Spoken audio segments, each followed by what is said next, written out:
G'day, it's Simon at Southeast Sea Cars and Coffee, and I'm with Jim. This feels like deja vu, mate. I think, what is it? You think it's number 6 probably. I think it's about number 7. I think this man literally just goes out and buys cars and motorcycles so he can win Car of the Week. Week, I do.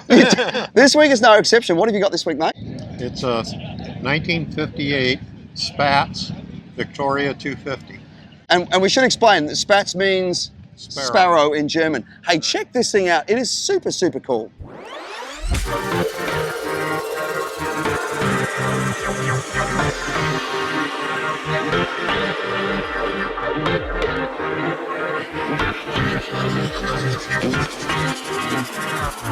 Jim, Spatz, German for sparrow. Tell me about this car. Let's start with the history of it. Well, I bought it out of a museum in Illinois. There was 75 cars in there, but they were all junkers. They were all in horrible condition. And I'm not sure why they decided they're selling them. But anyway, I was actually looking at a different car and came across this. While I was looking for the other car, my wife wound up going on the internet and putting a bid in on it. Did she really? Yeah. This is not the first time we've seen this happen, is it, Jim? And she bought it. So we didn't pay a lot of money for it, but I spent probably 6 months putting it in this kind of shape.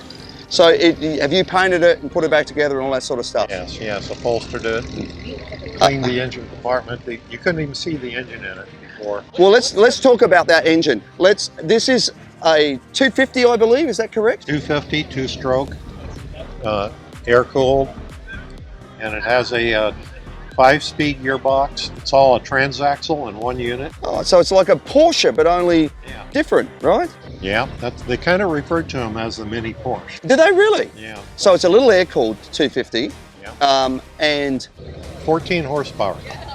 That's living it up. That's the party right there.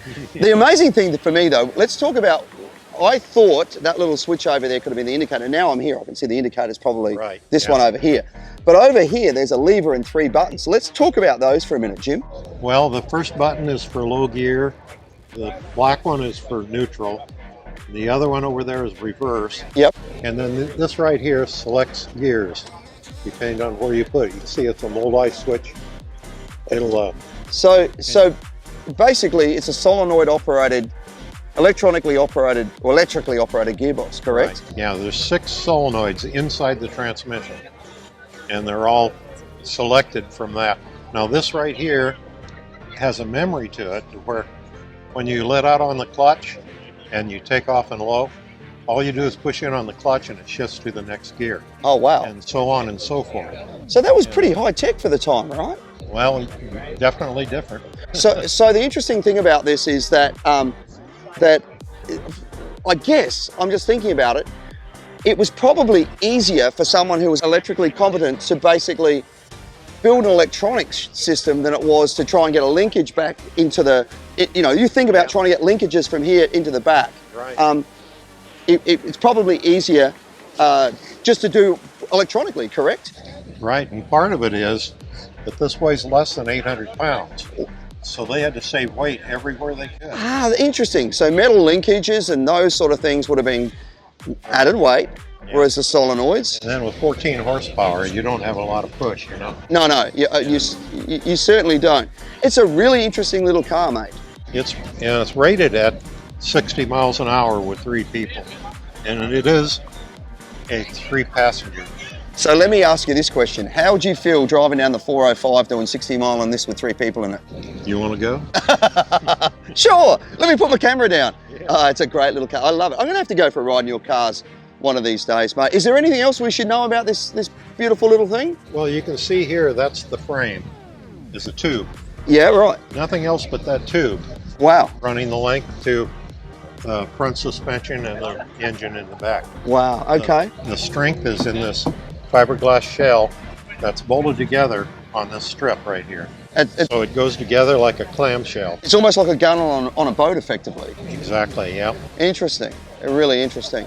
Well, mate, it's a ripper. You never let me down, whether it's cars, whether it's motorcycles, what it is, mate. You are a legend. As our winner, you get this Maguire's complete kit with the hot shine foam, quick interior detailer, perfect clarity glass cleaner, Ultimate wash and wax, hybrid ceramic detailer, and the microfiber towel. Yet again, mate, you must be getting quite a collection. Your house must be full of Maguires.